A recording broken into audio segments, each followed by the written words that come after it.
It's Frito Haze. This is a really sad song, but it's also a beautiful story. This song was inspired by Jake Plus Olive by Mac Leathle. Support Black Clover Records and support me, Cheese and Cracker Records. And if I didn't mention it, my name is Frito Haze. I'm gonna let the music talk from here. Life, it doesn't seem too fair. God doesn't seem to care.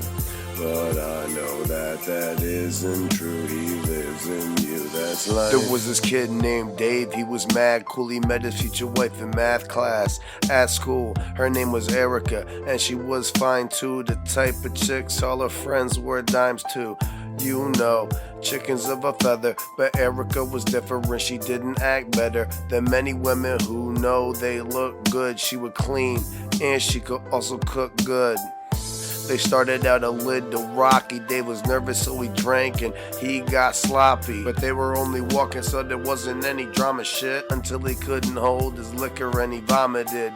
And it was at this exact moment the destinies changed. They became interwoven, cause she could have bounced, but instead she grabbed his long locks of hair and told him, don't worry about it, she will hold it. Life, it doesn't seem too fair. God doesn't seem to care. But I know that isn't true. He lives in you, that's life. It doesn't seem too fair. God doesn't seem to care. But I know that isn't true. He lives in you, that's life. One day Dave got paid and was getting lit up. His boys called up and took his ass to the strip club. He respected the grime, so we gave big tips up. Long story short, he ended up knocking this chick up. And it would seem obvious that the shit sucked, but it was worse than you think because she was mixed up with a group of bad people taking big drugs. He had to love the woman, but this bitch was a sick cunt. Here's an example of the type of shit she did. She had state insurance, but would call saying she needed money for appointments or prescriptions so she could cop, use, and start flipping half of her shit so she could have a little extra dough. But that ain't the half of it, because then the hoe would take the extra money and go clubbing, spend the money on bottles for her friends, no frontin'. Life, it doesn't seem too fair. God doesn't seem to care.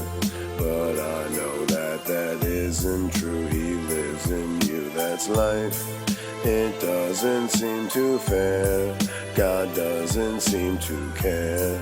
But I know that isn't true. He lives in you, that's life. When she got fiended out, she copped the 6 ball of crack and had to suck dick instead of copping the crib. I don't mean the domicile, the spot where you live. I mean for a baby to sleep at. She seen that the glass stick had her by the throat over Satan's edge, strangling the life out of her once fair maiden skin. She wanted it back, so she detoxed and found a good home with a nice couple who knew how to raise the kid. But it was already way too late and shit. Unfortunately, the baby didn't end up making it. And here's the dagger, because that could have been the end of the whole thing. But Dave, he couldn't take the shit. He went insane with pain because he blamed his sitch on himself, but he could not quell the rage within. He found her then Big Bang and separated brains from wig. Once he realized what he did, he was angry with himself, so he took real careful aim of his heart and found the worst way to end his pain and shit. The baby never had a name, so I named the kid Junior, so when I saw his face I had a name to place it with. I got a scroll inked, and at least I know that when I get the tattoo, his name will be right under where David's is. And now that just leaves David's chick. How small the world really is. It's amazing if somebody had checked the genes of these two women, they would find they were half sisters but knew different, because the stripper and the wifey was from two different sides of the track. The truth's venom, you dig?